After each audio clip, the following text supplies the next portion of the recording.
Hey everybody, how's it going? Welcome back to another episode of the Tiny Lego Guns channel. Today I'm going to be showing you the EMBR. EMBR stands for Efficient Modular Battle Rifle. It is one of the most powerful tiny Lego guns that I've made so far, and it's the most efficient out of its power class. And that makes it a whole lot more practical than the other mechanisms, which used rubber. This one has a dual spring firing pin with a really long travel. It's the longest travel of any Lego gun that I've designed so far. It is almost 4 studs in length, and by travel, I mean the distance between the firing pin being in the front position, where it's hitting the front of the receiver, and the rear position where it's locked in the sears. And because it's 4 studs in length, it is very efficient since you have all this space to accelerate the firing pin. With a rubber band, you wouldn't have as much space, or at least with the older mechanisms you wouldn't. You would have about a single stud of travel, which is very inefficient. And you would have to pre-tension the rubber band so much, and it caused the receiver to flex with the other mechanisms that were nearly as powerful. And the triggers were absolutely terrible on the other mechanisms. This one has a still pretty light trigger on it, and that's due to the locking mechanism just being on the side like that. So this trigger, very light, and you can use it for accurate shooting. Anyways, this is in its battle rifle setup. You also have a DMR setup. But with this battle rifle setup, you have this suppressor up here in the front. It's just a faux suppressor. It's not actually going to reduce the noise of the shot. But this right here this complements the spring right here. And of course, when I say the length of travel is 4 studs, I mean without this, because that does stop it. But this spring reduces the velocity of the firing pin when it slams onto the front of the receiver, reducing receiver separation, making it more suitable to fire more shots at closer range. You also have this grenade launcher right here, which can launch this explosive ammunition, and if you don't want it, you can easily drop it, so you can save some weight there.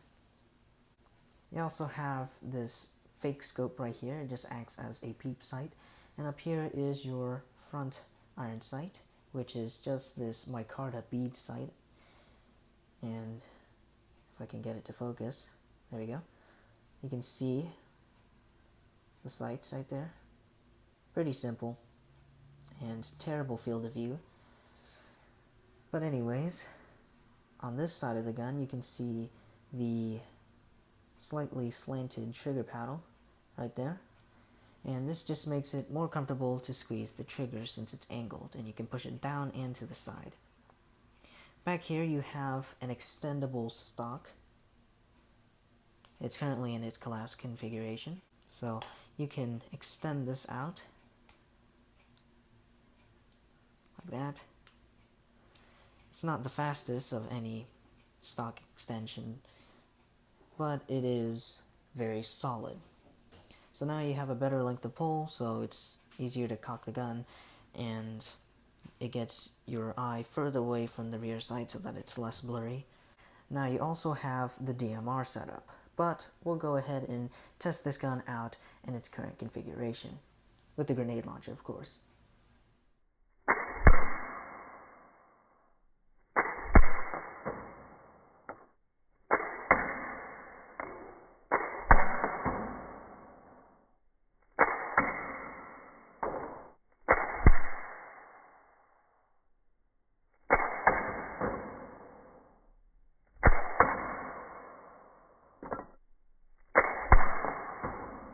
Alright, we're here at the door range, and I'm going to be using 14 rounds of the standard 2 stud long Axle ammo. I'm also going to be using 7 of these more precise and heavier 3 stud long ammo. I also have a dummy grenade round, which is similar in weight to the actual explosive round, so I can fire the dummy round, see where it lands, and calibrate my shot according to the dummy round. Alright, we've got 7 targets downrange. Alright, let's see if we can take them out. They're behind some cover. I'm just going to take a shot at the ballistic calibrators. Alright, I hit the tire. They're behind cover. Kill them! I hit it once again. That's to show how bad of a shot I am. Ooh, headshot. We are at 5 feet away, by the ways. Wow, took off that arm. And I know you can't see me in the view of the camera. That's placed at around 4 feet 11 inches.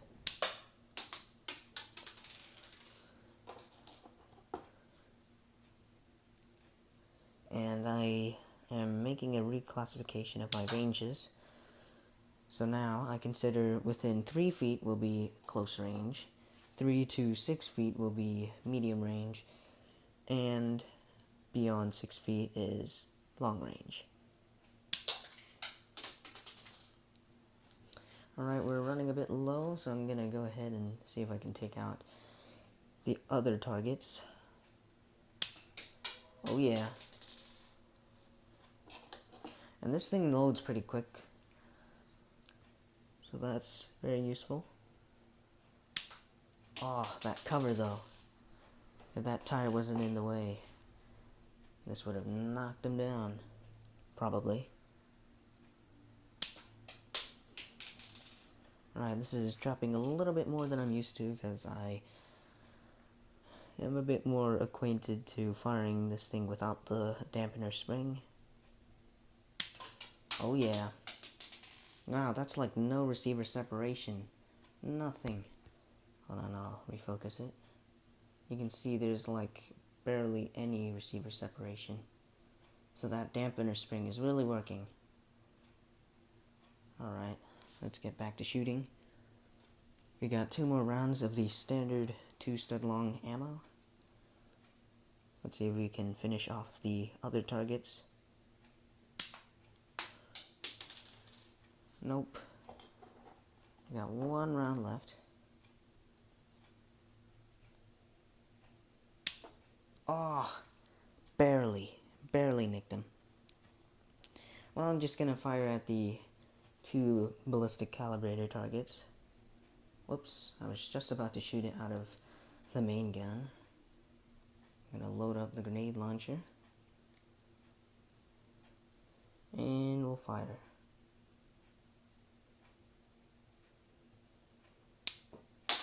Alright, that hit way low. Alright, let's hope this detonates. This is the actual round, and I was just about to fire out of the main gun once again.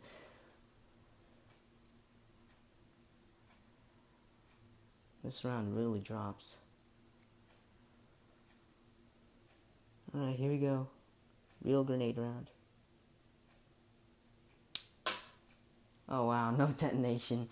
Fail. I thought that backstop would cause it to detonate, but guess not. Maybe I can shoot the ammo. Let's see.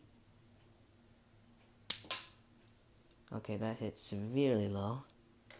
Now I'm using the 3-stud long ammo. Ooh yeah, knock that target down. The heavier ammunition has more momentum, so it has more knockdown power. Dang. Let's see if we can finish off the little small targets. Barely. I got 3 rounds left. 3 targets left. Standing anyways. Oh, so close. See if I can take a shot at the other standing ballistic calibrator. Oh yeah, knocked it.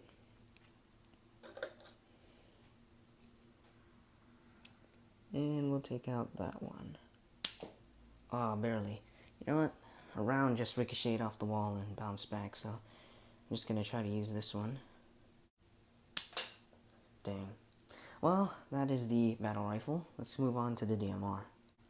Just kidding. I'm gonna use the main gun to launch this grenade since it didn't explode from before. So let's see. Oh yeah.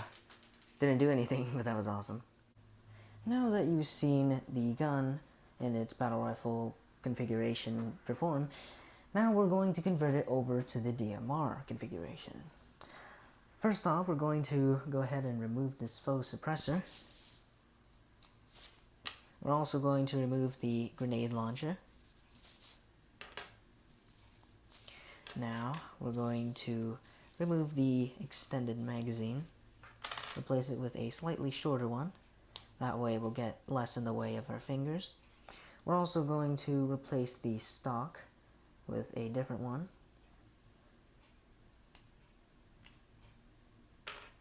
And this stock has a spring in it. What this spring does is it gets compressed whenever you fire it, and it will absorb the recoil. And yes, these guns do produce a little bit of recoil, enough to make you blink. It is minimal, but the absorption feature of this stock allows you to actually see your bullet as it's flying before the recoil causes you to blink.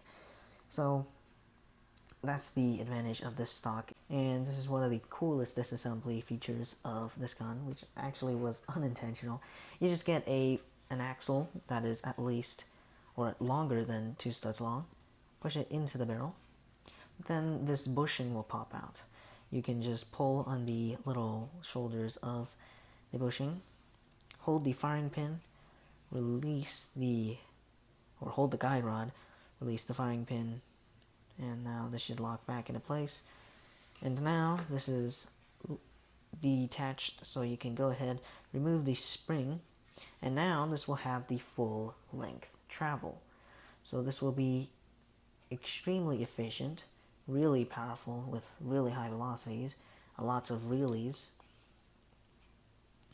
But now it is configured for a DMR. You can also add a bipod right here, so that you can stabilize the gun with one hand. And if you're wondering about this A4 paper, showing off a black gun against a black table is not really a good idea. So that is the DMR setup. This will now have a flatter shooting trajectory since it will shoot the projectile a whole lot faster.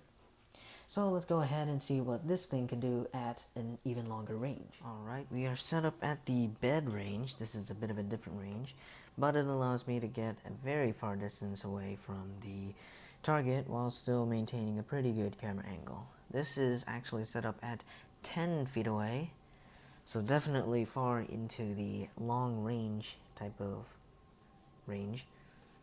We have 10 of these there it is.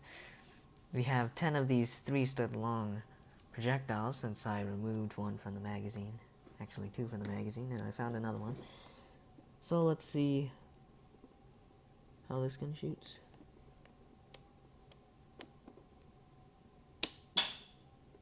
Alright, I don't know where that landed. It looks like it was under.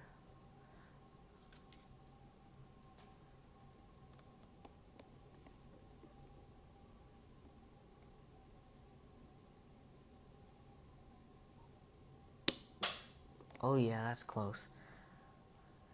I'm gonna push the receiver back together. That is a surprisingly flat trajectory out of a Lego gun.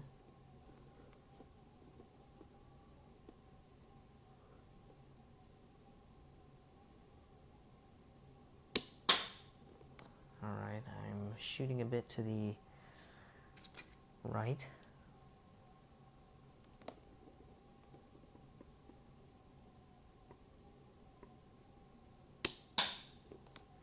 I don't know where that landed.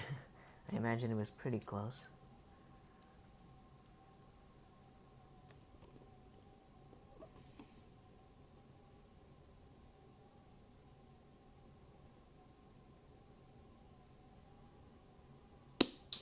Oh yeah, there we go. 10 feet away. 10 feet away with the Lego gun. That's crazy. Let's see if we can get 2 in a row. Ah, close. That was a bit to the left, I'm pretty sure.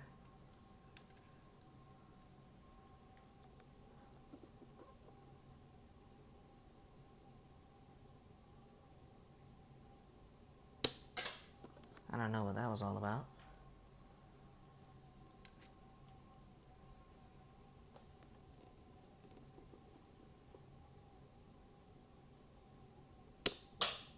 Dang. Well, its cone of fire is pretty small.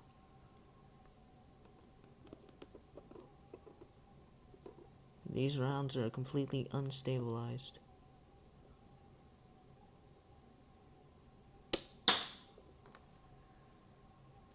Yeah, I'm feeling some recoil. So that stock is a nice addition.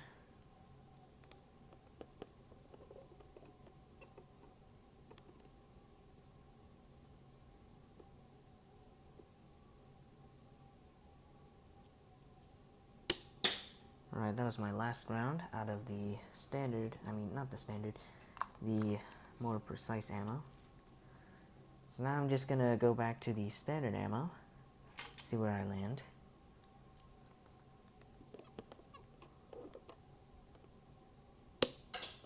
Alright, it seems to have a very similar trajectory, maybe a bit higher, or flatter I should say. It is lighter. Alright, that is pretty fast.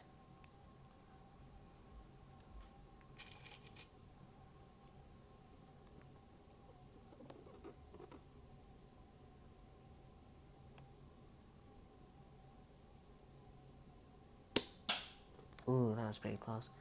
Alright, it's constantly or consistently hitting a bit to the left, so I'm just gonna aim a bit more to the right. I know you can't see the gun, but trust me, it's at 10 feet. Dang. Okay, I don't know what it is. Maybe it's my trigger, maybe it's the front iron sight. These are just not going. Okay, I'm just gonna aim like an inch more to the left. Still? Wow. I don't know why. This video is gonna be pretty long. Oh yeah, there we go. Oh wow. That is really moving. Even with the lightest ammo. That's incredible. Okay, I think I know where to hold now. Oh, super close. Just gonna push the receiver back together. Doesn't take too long.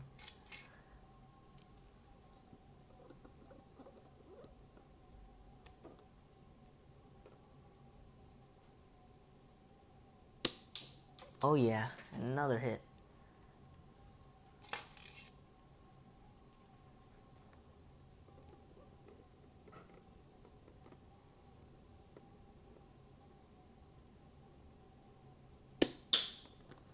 That was a bit weird. It didn't shoot way off to the left like it used to.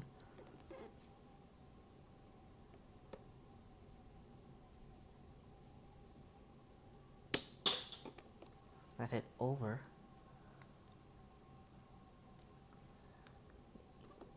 Cone of fire seems to be opening up. Whoops, that was a premature fire. The trigger is light.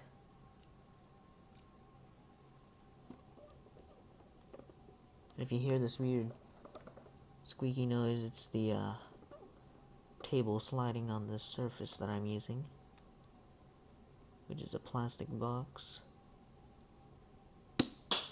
Ooh, super close. Well, if it hit that close, I probably would be running.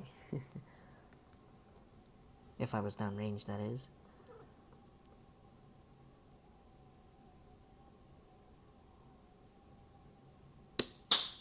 all right over it.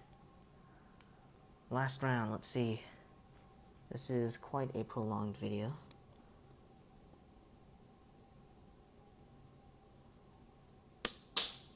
Okay, that was weird. So we hit 3 out of 24 shots, which means we had a 12.5% success rate. Well, anyways, that was the DMR setup. I have a little grip extension on the bottom, so it makes it a bit more comfortable to hold. But hope you enjoyed. See you in the next video.